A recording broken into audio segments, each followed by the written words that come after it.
Bell बजाओ और समा की खबर से बाखबर हो जाओ। तो इससे क्या होगा? खबरें हो या रीएनेक्टमेंट या हो सुबह सवेरे के टोटके, समा की खबर चाहिए तो बेल बजाइए।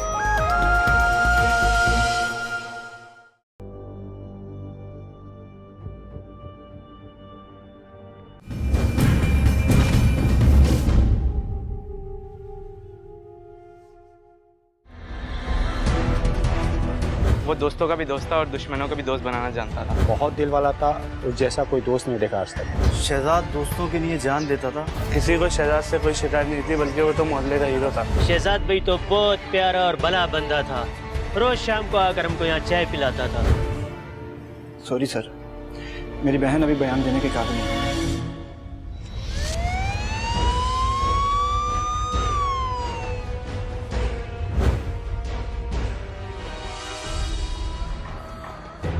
लाश को सबसे पहले किसने देखा? सर मैंने देखा था। मामूल के मुताबिक इस रोड से मैं काम पर जाता हूँ। डेड बॉडी नजर आई तो मैंने फौरन आप लोगों को कॉल की। सर इसके पास से ना ही वॉलेट और ना ही मोबाइल निकला है। इसके पास से कुछ भी बरामद नहीं हुआ सर। ये बताओ कि ये लड़का यहीं आसपास रहता है, कोई जानता है इसे क्या? नहीं सर, इस इलाके का तो नहीं लगता। ठीक है, तुम ऐसा करो, लाश को पोस्टमार्टम के लिए भेजो, बाकी की कार्रवाई मैं देखता हूँ। ठीक है सर, चलें जी, उठाएं।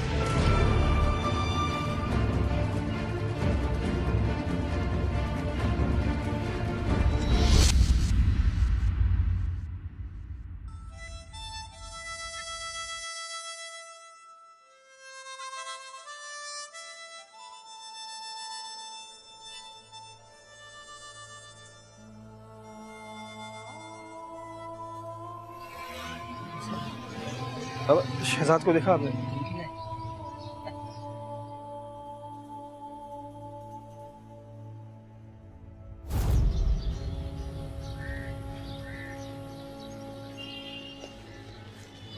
बेटा, तुमने शहजाद को देखा?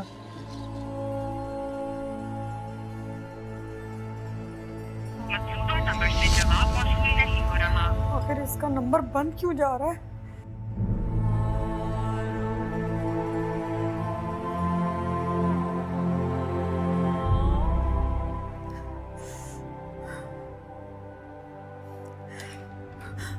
भाई, मेरे बेटे का कुछ पता चला?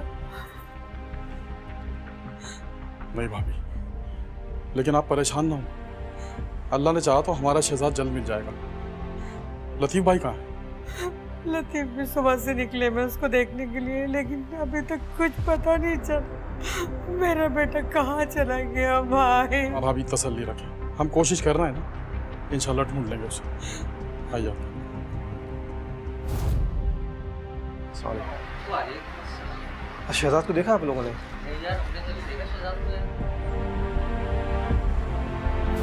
आप शहजाद को देखा?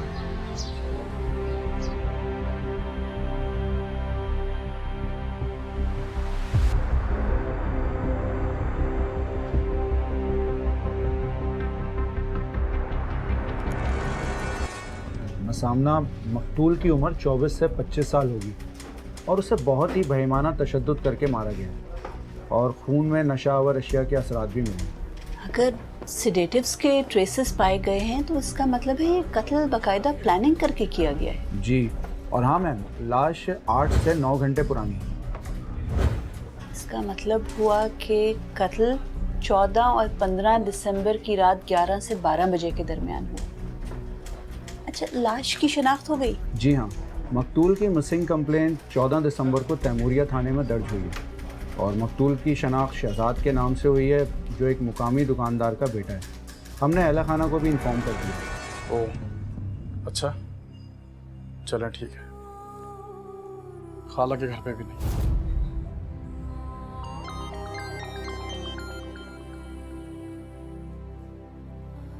हेलो जी जी, अच्छा हम आते हैं। किसका फोन था? शहजाद मिल गया ना? हाँ भाभी, सुना आपने? हमारा शहजाद मिल गया। अल्लाह तेरा लाख लाख शुक्र है। जाइए ना, देखिए मैं आज उसकी कैसी खबर लेती हूँ। चलो भाई, शहजाद को ले आते हैं। हम अभी लेके आते हैं शहजाद को। भाभी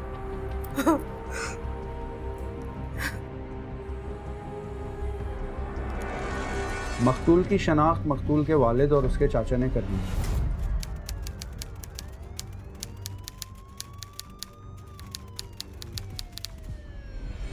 तो मकतूल के घर वालों से तो आपने तफ्तीश कर ली होगी ना, क्या बताया उन लोगों ने? आपके ख्याल में आपके बेटे की जान कौन ले सकता है? किसी से कोई दुश्मनी थी उसकी? दुश्मनी? शहजाद से कौन दुश्मनी कर सकता? उसने तो सबको दोस्त बनाया था, सब उसे प्यार करते थे, उसे पसंद करते थे। किसी को उससे कोई तकलीफ, कोई। उसका अगर कोई दुश्मन हो सकता है तो वो था उसका शौक। शौक? कैसा शौक? क्या करता था वो? उसे सोना,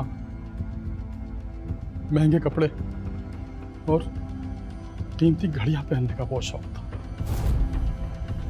तो इसका मतलब यह हुआ कि उसकी मौत महज़नी के दौरान हुई, बल्कि बिल्कुल ऐसा ही हुआ है, क्योंकि जिस वक्त ये वाकया हुआ है ना तो उसके पास उसका मोबाइल था, ना ही उसका वॉलेट और ना ही कोई घड़ी। आप लोग जरा ये बताइए कि 14 दिसंबर को जिस रोज ये वाकया, उस वक्त उसके पास क्या क्या कीमती अशिया मौजूद थी? 1 हफ्ते पहले ही उसने 2.5 लाख की घड़ी खरीदी थी। गले में सोने की चैन और हाथों में अंगूठियां रहा करती थी उसके, और एक हाथ में सोने का ब्रेसलेट भी होता था। मेरे बच्चे को किसकी नजर लग गई? 15-20 हज़ार कैश तो वो हमेशा अपने पास रखता था। देखिए, मैं आप लोगों के जज्बात समझ सकता हूँ, लेकिन आप लोग हौसले से काम लें। कहाँ से लाए हौसला? अगर आप पुलिस वाले अपनी ड्यूटी सही निभाए तो हम जैसी माओ के बच्चों को कुछ भी ना हो। अच्छा ये बताइए कि आपकी तफ्तीश क्या बताती है? जहाँ से लाश मिली थी, क्या कत्ल भी वहीं हुआ, ऐसे कोई शवाहिद मिले हैं, या कत्ल कहीं और हुआ और लाश वहाँ लाकर फेंकी गई? मैडम, जाए वारदात से हमें खून के निशानात तो मिले हैं और 2 मुख्तलिफ जूतों के भी निशान मिले हैं, लेकिन अभी हम वसूख से नहीं कह सकते कि मकतूल को वहीं कत्ल किया गया था। मकतूल का सेल फोन रिकॉर्ड निकलवाया? जी, 2 से 3 दिन में उसका सेल फोन रिकॉर्ड सामने आ जाएगा, हो सकता है उसी से कोई लीड मिले। चलें, जब तक मकतूल का सेल फोन रिकॉर्ड नहीं आता हम एक रफ आउटलाइन तो बना सकते हैं तफ्तीश के लिए कि 14 दिसंबर को शहजाद की मसरूफियात क्या थी, कहाँ कहाँ गया, किससे उसने मुलाकात की, ये डिटेलिंग तो हम शुरू कर सकते हैं।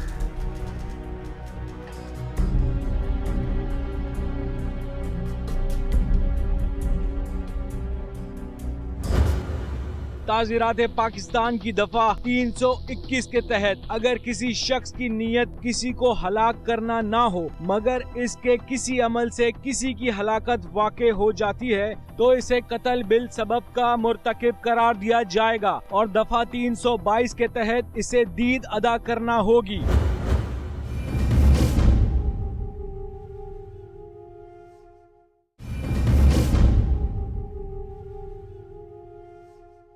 मेरा बच्चा किस्मत के आगे किसी की नहीं चलती और शायद अल्लाह ने यही लिखा था, तुम्हारे नसीब में वो था ही नहीं। और शौक तो बेटा 30 दिन ख़त्म हो जाता है और आज तो उसका 10वां भी हो चुका।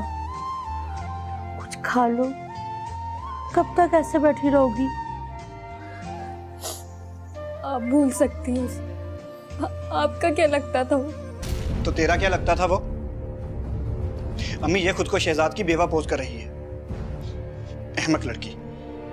सिर्फ रिश्ते तय हो जाने का मतलब ये नहीं होता कि शादी भी हो चुकी थी। अम्मी से समझाएं, बल्कि जल्दी से कोई अच्छा सा रिश्ता देकर इसकी शादी कर दें, वरना ये खुद को जिंदा लाश बना लेगी। हाँ, जिंदा लाश हूं मैं, और तुम तो जाकर खुशियां मनाओ। तुम्हें तो बहुत नफरत थी ना उससे। मेरा बच्चा नहीं रो, गाँव में से समझा दूंगी, जाओ तुम। पागल हो गई है ये, पागल। चुप हो जाओ मेरा मेरा बच्चा, चुप हो जा। क्यों ऐसा अपने आप को कर रही है, क्यों? मत कर। लतीफ साहब, जिस दिन आपका बेटा गायब हुआ, आप ये बता सकते हैं कि आपने आखिरी बार उसको कब देखा था? और वो तो आपके साथ दुकान पे ही काम करता था, तो उस दिन उसको दुकान पे ही होना चाहिए था। हाँ, वो दुकान पर ही था।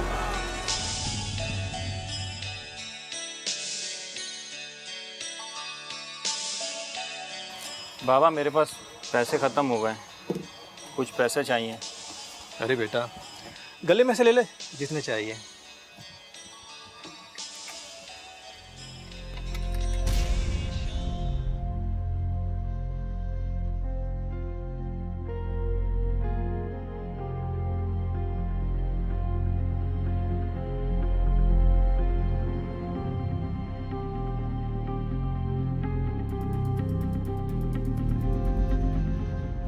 बाबा, सिर्फ 20,000 ले रहा हूँ, लेकिन आप फिक्र नहीं करें, अगले 1 हफ्ते तक बिल्कुल नहीं मांगूंगा। अरे बेटा, ये जो कुछ भी है सब तेरा ही है, फिर हिसाब कैसा? पापा, मैं हमेशा तभी कहता हूँ, डब्बे में डब्बा, डब्बे में एक, मेरे बाबा लाखों में एक। अच्छा अब मैं ढाबे पे चाय पीने जा रहा हूँ, आपके लिए लाऊं? नहीं बेटा, तुम्हें तो पता है कि मुझे सिर्फ घर की चाय अच्छी लगती है, लेकिन ये पता है कि तुम अपने दोस्तों के लिए लेकर आओगे। हाँ, वो तो है बाबा। ठीक है बाबा। ओके बेटा, लव यू बाबा। लव यू टू मेरा। शहजाद चाय पीने के लिए 20,000 रुपए लेके गया। ये 20,000 रुपए में कौन सी चाय मिलती है? मेरे बेटे ने ज़िंदगी में सिर्फ दोस्त बनाए थे और वो उन्हीं पे खर्च करता था। आप हमें शहजाद के दोस्तों के बारे में कुछ बताएं। वो अपने दोस्तों से घर और दुकान के बाहर मिलता था। मैं उसके किसी दोस्त को नहीं जानता। हाँ, अलबत्ता वो बिल्डिंग का गार्ड है अब्दुल्ला, उससे भी उसकी दोस्ती थी और वो वापसी में उसके लिए चाय भी लेकर आता था। साहब, शहजाद भाई तो हमारा दोस्त, हमारा भाई जैसा था। वो रोज शाम को हमारे लिए चाय, बिस्किट और पेटिस लाया करता था। अस्सलाम वालेकुम। ओ शहजाद भाई, क्या हाल है भाई? शहजाद भाई कैसे हो? खैरियत है? ये लो भाई अपनी चाय। शहजाद भाई, आप रोज रोज ये तकलीफ क्यों करते हो? यार तुम दिन भर ड्यूटी पे खड़े रहते हो, कहीं आ जा भी नहीं सकते हो, चाय की तलब तो होती होगी। जी शहजाद भाई। आज तुम्हारे लिए स्पेशल केक रस भी लाया हूँ। शहजाद भाई आप भी कहो ना। नहीं, बस मैं ज़रूरी काम से निकलूंगा, दुआओं में याद रखो। इंशाल्लाह शहजाद भाई, मेहरबानी। साहब, आपको तो मालूम है गार्ड लोगों का तनख्वाह कितना होता है, पर शहजाद भाई के होते हुए हमें किसी किस्म का कोई परेशानी नहीं था। वो रोज़ हमारी कुछ ना कुछ इमदाद करता था। अच्छा, तुम ये बताओ कि 14 दिसंबर की शाम दुकान बंद होने के बाद वो कहाँ गया था? नहीं साहब, इसका हमारे को कोई खबर नहीं। अच्छा, तो अभी तो मैं चलता हूँ, लेकिन हो सकता है कि तफसीली बयान लेने के लिए तुझे थाने बुलाया जाए। लतीफ साहब, शहजाद की लाश हमें सरजानी से मिली है। आप ये बताइए कि वो सरजानी क्या करने गया होगा? मैं तो खुद हैरान हूँ कि वो सरजानी क्यों गया। वहाँ पर तो हमारा कोई अजीज, कोई रिश्तेदार कोई नहीं रहता। हो सकता है कि वो अपने किसी दोस्त से मिलने गया। अच्छा सर, वो उसकी बाइक का पता चला? जी नहीं, बाइक तो अभी तक नहीं मिली, लेकिन मिल जाएगी। अच्छा अब मैं चलता हूँ, हो सकता है मैं आपको दोबारा तकलीफ देना पड़े।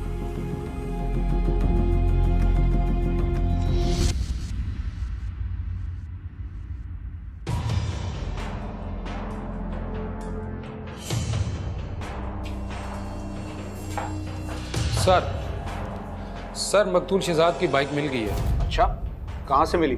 बिल्डिंग की पार्किंग से मिली है सर। गुड। तुम एक काम करो, बाइक को अपनी तहवील में लो और ज़रूरी कार्रवाई मुकम्मल करो। बेहतर है सर।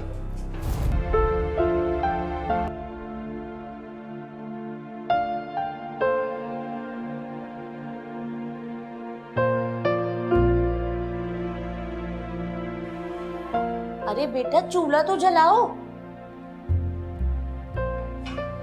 कब तक ऐसे शहजाद की यादों में गुम रहोगी? बेटा, मरने वालों के साथ मरा नहीं जाता, और बहुत अच्छा एक रिश्ता आया है, तुम बस हाँ कर दो। मम्मी, अभी शहजाद का कफन मैला भी नहीं हुआ और आपको मेरी शादी की पड़ गई। आप लोग मुझे मेरे हाल पर क्यों नहीं छोड़ देते? अगर मैं आप पर या भाई पर बोझ हूं तो मुझे बताएं, मैं चली जाऊंगी यहाँ से, कुछ भी कर लूंगी, कहीं भी रह लूंगी। अरे बेटा, अरे ऐसी बात नहीं है, मेरी बात तो सुनो।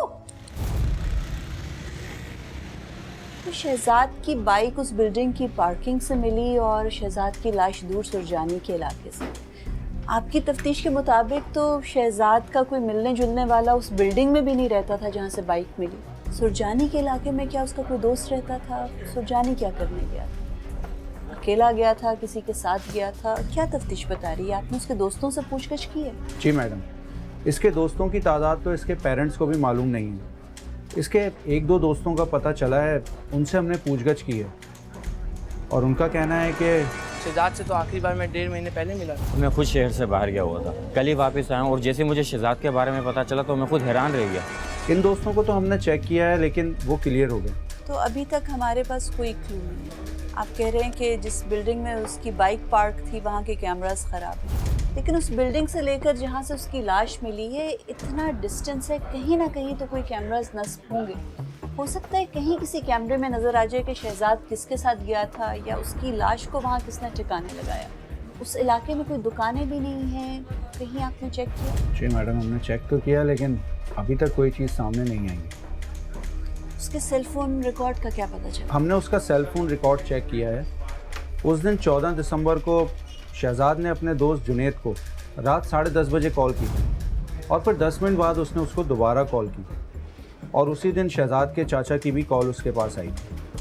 अब मालूम ये करना है कि चाचा और भतीजे के दरमियान ऐसी क्या बात हुई है, ये हम चेक कर रहे हैं। लेकिन इंस्पेक्टर साहब, चचा ने जो आपको बयान कलमबंद करवाया है उस बयान में तो इस फ़ोन कॉल के बारे में नहीं बताया। जी बिल्कुल, चाचा ने शुरू में अपने बयान में ये बात नहीं बताई। अच्छा, वैसे हमें अभी तक मकतूल के बारे में क्या इन्फॉर्मेशन मिली है? क्या इसकी किसी से कोई ज़ाती दुश्मनी थी, इस ख़ानदान की किसी से कोई दुश्मनी थी, और इसका मैरिटल स्टेटस क्या था? कहीं पर कोई मंगनी हुई थी, कहीं कोई बात चल रही थी? कोई रकाबत का तो केस नहीं है? मैडम, शहजाद की मंगनी हुई थी। वैसे ही एक अच्छे घर का लड़का है, इसका बाप भी इस्टेब्लिश है और ना ही इनकी कोई किसी से दुश्मनी है। अक़वाम मुत्तहिदा के दफ्तर मंशियात और जराइम के मुताबिक पाकिस्तान में 6.7 मिलियन अफराद मंशियात का इस्तेमाल करते हैं, जबकि 4 मिलियन अफराद बाकायदा नशे के आदी होते हैं। ये दुनिया के किसी भी मुल्क में नशे के आदी अफराद की सबसे बड़ी तादाद है। अक़वाम मुत्तहिदा के मुताबिक पाकिस्तान में चर्स और हीरोइन वाफिर मिकदार में इंतहाई सस्ते दामों दस्तयाब होती है।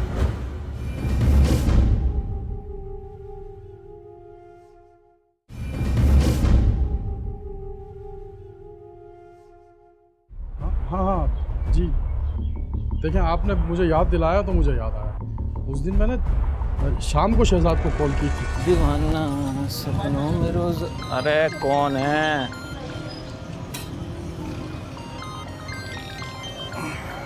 चाचू हैं। जी चाचू। बेटा थोड़ा सा काम था, कल अगर होलसेल मार्केट जाओ तो मेरी दुकान के लिए भी थोड़ा सामान लाना है। अरे चाचू फिकर नॉट, मैं लेता हुआ आ जाऊंगा, टेंशन ही नहीं लो। चलो ठीक है, अल्लाह हाफिज, कल मिलना मुझसे। हाँ ओके ओके।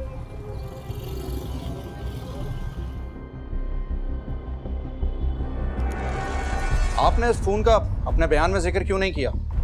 ये तो हमने शहजाद के फ़ोन रिकॉर्ड से इस कॉल के बारे में पता किया है। अब जब हम आपसे पूछ रहे हैं तो अब आप इस बात का इकरार कर रहे हैं। नहीं, ऐसी बात नहीं है। मैंने बताया ना आपको कि मेरे जहन से निकल गया था बस। वो मेरा भतीजा था, हम रोज़ मिलते थे और फ़ोन पे बात भी करते थे। इसमें कोई ख़ास बात तो नहीं है। मर्डर की तफ्तीश चल रही है, इसमें मामूली से मामूली बात भी ख़ास होती है। बिल्कुल थी मंगेतर, 2 गलियां छोड़ के ही उसका घर है। सुमेरा नाम है उसका। ये रिश्ता आप लोगों की पसंद से हुआ था या शहजाद की मर्जी से? शहजाद की पसंद थी, हमें क्या एतराज़ हो सकता था? सुमेरा की माँ और भाई भी राज़ी थे, फिर कुछ गड़बड़ हो गई। गड़बड़? किस तरह की गड़बड़ हो गई? ये खुद सुमेरा से और उसके भाई से पूछे ना जा गया। फारूक के इल्जाम पे तो हमें भी यकीन नहीं था। मनोज, जब से मेरे बेटे की जिंदगी में आई है, कुछ ना कुछ मेरे बेटे के साथ बुरा हो रहा था। तुमने अपनी बहन का रिश्ता तय करने के बाद शहजाद में क्या गड़बड़ देखी और तुमने शहजाद पे क्या क्या इल्ज़ाम लगाया? शहजाद बज़ाहिर एक अच्छा लड़का था, लेकिन यह हमारी भूल थी क्योंकि मैं शहजाद का दूसरा रूप भी देख चुका था। शहजाद पार्क में अपने दोस्तों के साथ बैठा नशा कर रहा था। वो तो 1 गिलास माल हाथ लगा। एक गिलास सुरूर आ रहा है, सुरूर। लेकिन भाई बैग नहीं जाना, हाँ? बैग नहीं आज से पहले कभी देखा हो? जितने भी नशे किए हो, सोता घर जा गई हूँ, आज तक अम्मी बाबा को पता नहीं चला। जो बात जो तुम नशा करते हो? अरे फारूक भाई। फारूक भाई आप यहाँ कब से कर रहे हो तुम ये नशा? मैं कहाँ नशा कर रहा हूँ? जो नशा करते हैं वो तो बहक जाते हैं, मैं तो वैसा का वैसा ही हूँ। आप देखो। देख लूंगा मैं तुम्हें, मैं जल्दी जाके सुमेरा से बात करता हूँ। सुमेरा? फारूक भाई। अरे छोड़ ना पागल है, बैठ। अबे तू बैठ। खत्म हो गए यार। अबे बैठ जा। अबे सुमेरा को बोल देगा। अबे कुछ नहीं, सुमेरा 50 पड़ी। सुमेरा को भी मेरी इस बात का यकीन नहीं है। देख मेरी बहन, समझने की कोशिश कर। शहजाद पैसे वाला जरूर है, लेकिन उसकी कोई क्लास नहीं है। तो ऑनर्स कर रही है और वो सिर्फ इंटर पास है। ठीक है, मुझे इस बात पर भी कोई एतराज नहीं, लेकिन वो नशा करता है। भाई ये क्या बात कर रहे हैं आप? मुझे आपकी बात पर यकीन नहीं। आपको जरूर कोई गलतफहमी हुई होगी। कोई गलतफहमी नहीं हुई है, अपनी आंखों से देख कर आ रहा हूं। लेकिन सुमेरा शहजाद को कभी नहीं भूली। उसे यकीन था कि वो शहजाद का नशा छुड़वा देगी। क्या तुम्हारा भाई ये समझता है कि मैं नशे करता हूँ तो नशे की हालत में तुम पर हाथ उठाऊंगा? समीरा, मैं तुमसे मोहब्बत करता हूँ, और जिनसे मोहब्बत करते हैं ना, उनके साथ ये मारपीट नहीं करते। तो तुम कबूल करते हो कि तुम नशा करते हो? हाँ, लेकिन रोज रोज नहीं, हफ्ते में 1-2 बार। यार मैं अपने सारे नशे एक लिमिट में करता हूँ, उनसे कभी तुमको कोई प्रॉब्लम नहीं होगी। मुझे अभी भी प्रॉब्लम है। देखो शहजाद, नशा कोई अच्छी आदत नहीं है, ये एक बुरी आदत है। इससे तुम्हारी सेहत को नुकसान होगा, और खुदा ना ख्वास्ता कल कोई बीमारी हो गई तो। और मैंने भाई को यकीन दिलाया कि तुम 6 महीने में ये लत छोड़ दोगे। ये इतनी महंगी घड़ी, गोल्ड की चेन, हाथों में सोना, मुझे तो इन सब चीजों की वजह से वैसे ही डर लगा रहता है। हालात देखो, कहीं तुम्हें कुछ हो गया तो। यार मुझे कुछ नहीं होना, और ये प्यार में कोई कंडीशन नहीं लगाते। जिससे प्यार किया जाता है ना, उसकी खामियों को, गलतियों को, हर चीज को कबूल किया जाता है। उनकी हर चीज से प्यार किया जाता है। मैं मानता हूँ कि ये एक बुरी आदत है। समीरा, मैं तुमसे मोहब्बत करता हूँ, और मैंने तो आज तक तुम पर कोई ये कंडीशन या शर्तें नहीं लगाई। मुझे तुम्हारा ये फैसला कबूल नहीं है। क्यों? क्योंकि मैं मुनाफिक नहीं हूँ, तुमसे झूठा वादा नहीं कर सकता। तो फिर मुझे भूल जाओ, क्योंकि नशे के हाथ कोई अपनी बहन बेटी नहीं देता।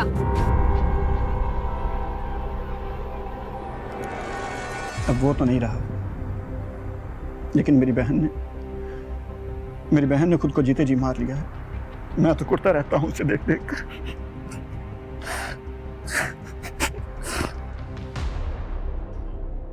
मैडम, अब तक की इन्वेस्टिगेशन से 2 सस्पेक्ट सामने आए हैं। एक तो सुमेरा का भाई फारूक, जो एक नशा करने वाले से कभी भी अपनी बहन की शादी नहीं करना चाहता, और जबकि इसके बरक्स सुमेरा ने शहजाद को किसी भी कीमत पे छोड़ने के लिए और भूलने के लिए तैयार नहीं थी। और दूसरा सस्पेक्ट है मकतूल का चचा अकबर।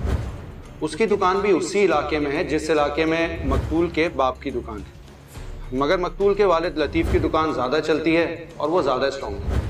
फारूक की दुश्मनी तो हो सकती थी शहजाद के साथ, ये एस्पेक्ट तो कुछ समझ आता है, लेकिन एक दुकान का कितना बिजनेस होगा कि उस पे 2 खानदानों में दुश्मनी चल जाए, इतनी दुश्मनी कि कत्ल का मोहरिक बन जाए और एक चचा अपने भतीजे को कत्ल कर दे। आपने अकबर का वैसे बैकग्राउंड चेक किया है? कोई सस्पिशियस बैकग्राउंड, कोई क्रिमिनल रिकॉर्ड निकला इसका? मैडम, क्रिमिनल रिकॉर्ड तो कोई नहीं है, लेकिन इस केस के हवाले से एक बात और पता चली है, और वो बात हमें मकतूल के वालिद लतीफ़ ने खुद बताई। जैसा कि मैंने आपको बताया था कि शहजाद बड़ी मन्नतों और मुरादों के बाद पैदा हुआ था। शादी की 9-10 साल तक हम औलाद से महरूम रहे। इस दौरान मुझे शुगर और हार्ट जैसी बीमारी लाहक हो गई। तो मैंने सोचा कि ज़िंदगी का कोई भरोसा नहीं, इसलिए अपनी जायदाद मैंने अपने छोटे भाई अकबर के नाम कर दी। मगर इसी दौरान अल्लाह ने मेरी सुन ली और मेरी बीवी की गोद भर गई।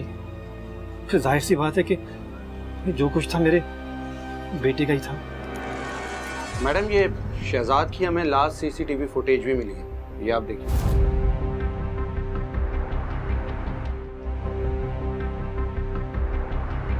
लेकिन इंस्पेक्टर साहब, इस सीसीटीवी फुटेज में तो सिर्फ शहजाद का चेहरा नज़र आ रहा है, बाकी दो लड़कों के तो सिर्फ सर नज़र आ रहे हैं। हो सकता है कि जिन दो के सर नज़र आ रहे हों वो फारूक या अकबर में से कोई हो।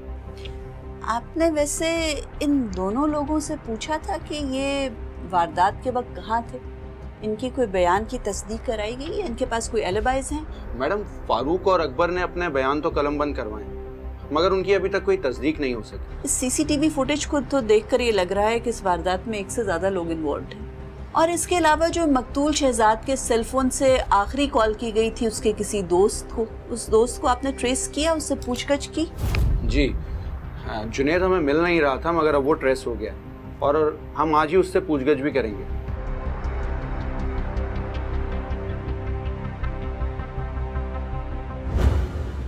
ताज़ीराते पाकिस्तान की दफा 390 के तहत राहजनी, डकैती, लूटमार एक काबिले ताज़ीर जुर्म है। सेक्शन 392 के तहत डकैती, राहजनी की पादाश में 3 से 10 साल तक की कैद बामुशक्कत और जुर्माने की सजा हो सकती है, जबकि सेक्शन 392 के तहत डकैती के दौरान अगर कत्ल भी सरजद हो जाए तो इस वारदात में जितने मुल्जिमान शामिल होंगे इन सबको सजाए मौत या उम्र कैद की सजा मिलेगी।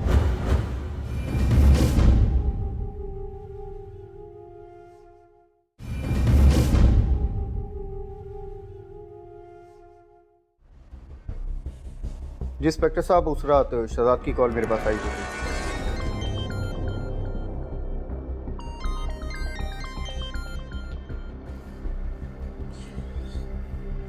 हाँ शहजाद। यार जुनेद, तू मुझे ढाबे वाले रेस्टोरेंट से पिक करके घर ड्रॉप कर सकता है? वो दरअसल आज ना मैंने कुछ ज़्यादा ही नशे करनी है, तो मुझे घर ड्रॉप कर दे। मुझे डर है कि मुझसे बाइक नहीं चलेगी और कहीं मैं। अच्छा, तू परेशान ना हो, मैं आता हूँ, ठीक है? परेशान ना हो, जल्दी आ जाए यार। लेकिन 10 मिनट बाद शहजाद की दोबारा मेरे पास कॉल आई और उसने मुझे आने से मना कर दिया।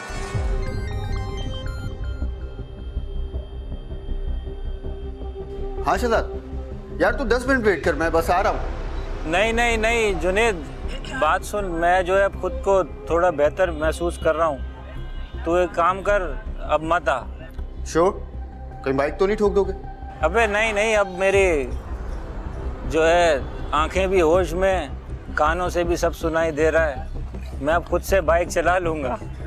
ओके, ठीक है बेटा, ठीक है। फिर मैं जाकर सो गया था। आप ये बता सकते हैं कि उस रात शहजाद के साथ रेस्टोरेंट में और कौन कौन था? इंस्पेक्टर साहब, कैसी बातें कर रहे हैं? मैंने आपको बताया ना कि मैं वहाँ गया नहीं था और शहजाद ने भी मुझे नहीं बताया कि उसके साथ वहाँ कौन था। ठीक है, बहुत शुक्रिया।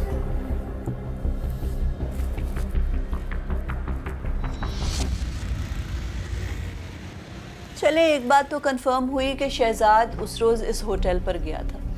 वैसे ये जो सीसीटीवी फुटेज हमें मिली है और इसमें ये जो 2 अशख़ास शहजाद के साथ नज़र आ रहे हैं जिनकी हम शनाख्त नहीं कर पा रहे, लेकिन जितना भी इस फुटेज में उनका हुलिया नज़र आ रहा है वो हुलिया ना तो अकबर के साथ मैच करता है और ना ही फारूक के साथ। तो एक और बात भी फिर कंफर्म होती है कि आखिरी लम्हों में मकतूल के साथ ना तो फारूक था और ना ही अकबर।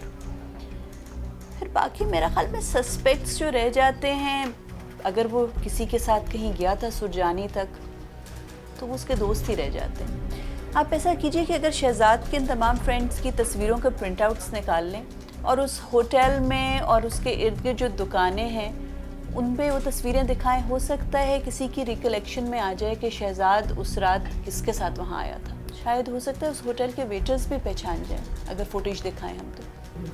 जी बेहतर मैडम। शहजाद भी अक्सर अपने दोस्तों के साथ यहाँ खाना खाने आते थे।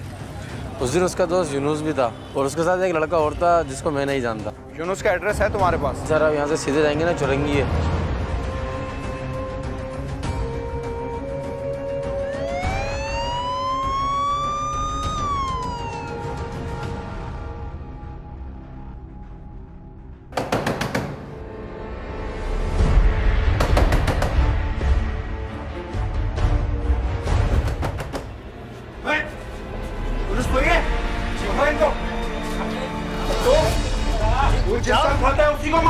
साहब देखो और देखो घर में कुछ है तो नहीं। साहब क्या हो गया साहब? साहब बताते हैं तुम्हें, चलो।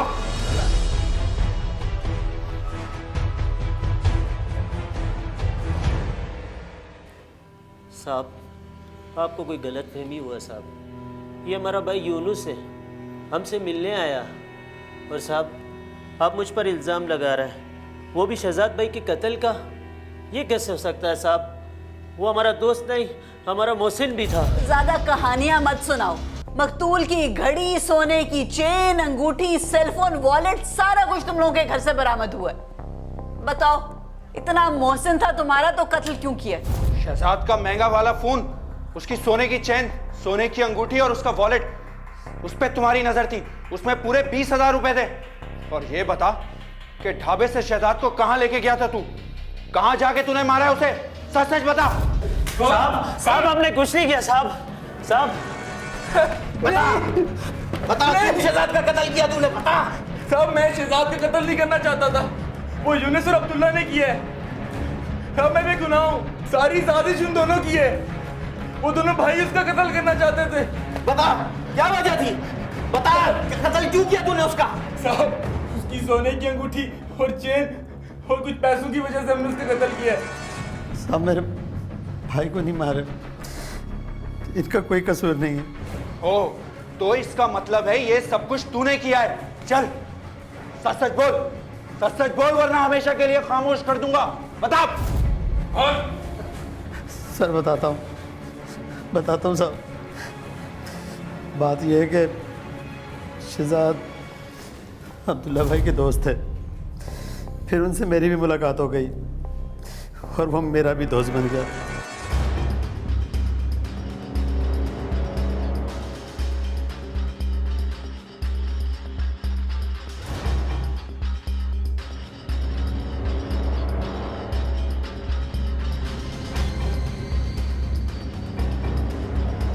मैं साहब बेरोजगार था,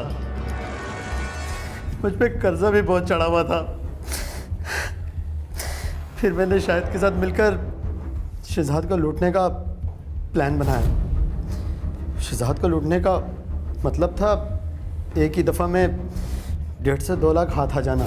मुझे पता था कि शहजाद रोज़ाना चाय के ढाबे पर चाय पीने जाता है। यार जुनेद, तू मुझे ढाबे वाले रेस्टोरेंट से पिक करके घर ड्रॉप कर सकता है? वो दरअसल आज ना मैंने कुछ ज़्यादा ही नशे कर लिए हैं। तू मुझे घर ड्रॉप कर दे, मुझे डर है कि मुझसे बाइक नहीं चलेगी।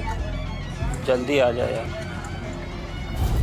अरे भाई, अभी तो पार्टी शुरू हुई है और तुम्हें घर जाने की पड़ी है। मैं एक जगह को जानता हूँ, बड़ी पुरसुकून जगह है जहाँ ठंडी ठंडी हवाएं चलती हैं। दादा हम तो फिर यारों की मर्जी से चलते हैं। चलो जा, चल रहा है। 1 मिनट, मैं ज़रा ना जुनेद को मना कर दूँ, ये पहुँच गया तो पूरे नशे तो।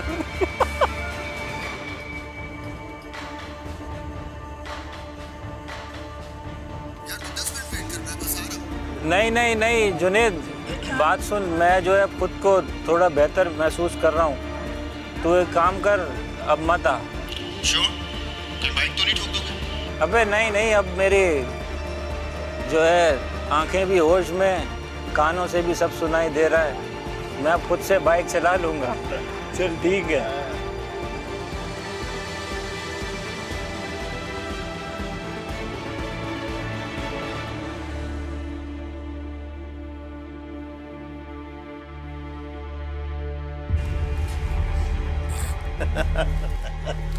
आज तो फुल नशे हुए हैं। बहुत मजा आया यार, बहुत मजा।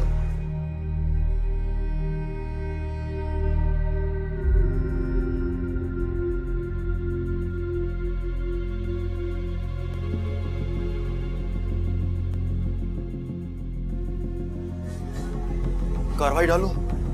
यही वक्त है। होश में आ गए तो मसला आ जाएगा। चल।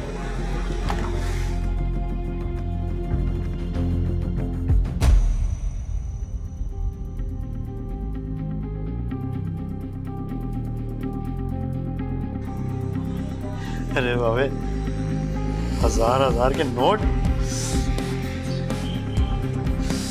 अब आएगा मजा। चल।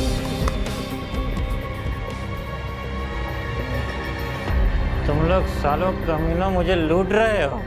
कैसा दोस्त है, शक भी करता है यार तू तो। नजर आ रहा है बे। ओए शाहिद, मेरा मोबाइल तेरे हाथ में क्या कर रहा है?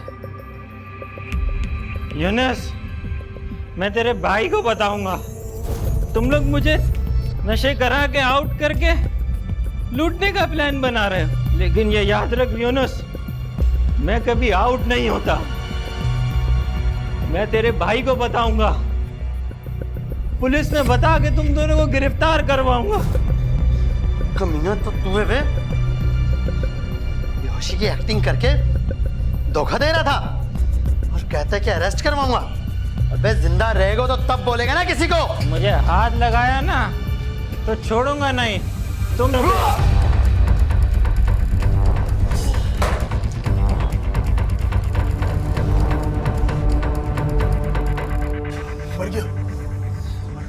तो एक काम कर, तू जल्दी से गाड़ी लेकर आ, हम इसकी लाश को ठिकाने लगाते हैं। शर्म नहीं आई तुझे? चंद पैसों के लिए तूने एक इंसान को मार दिया। साहब मुझसे गलती हो गई। गलती? इसकी सजा तो तुझे अब मिलेगी। पेश किए गए शवाहिद और मुल्जिमान के इतराफ़ी जुर्म के बाद अदालत इस नतीजे पर पहुंची है कि मुल्जिम यूनुस और मुल्जिम शाहिद ने बाकायदा मंसूबाबंदी करके मकतूल शहजाद को लूटने की गर्ज से पहले उसे धोखे से नशा कराया, और जब मकतूल शहजाद नशे की हालत में अपने दिफा के काबिल न रहा तो मुल्जिमान ने उसकी जान ले ली। लिहाजा ये अदालत मुल्जिमान यूनुस और शाहिद को ताज़ीरात पाकिस्तान की दफ़ा 390, 396 और 302/34 के तहत सजाए मौत का हुक्म सुनाती है। अदालत बर्खास्त की जाती है। कोड नंबर 5 में अगर आप कोई केस पेश करना चाहते हैं तो हमें ईमेल करें code5@sama.tv।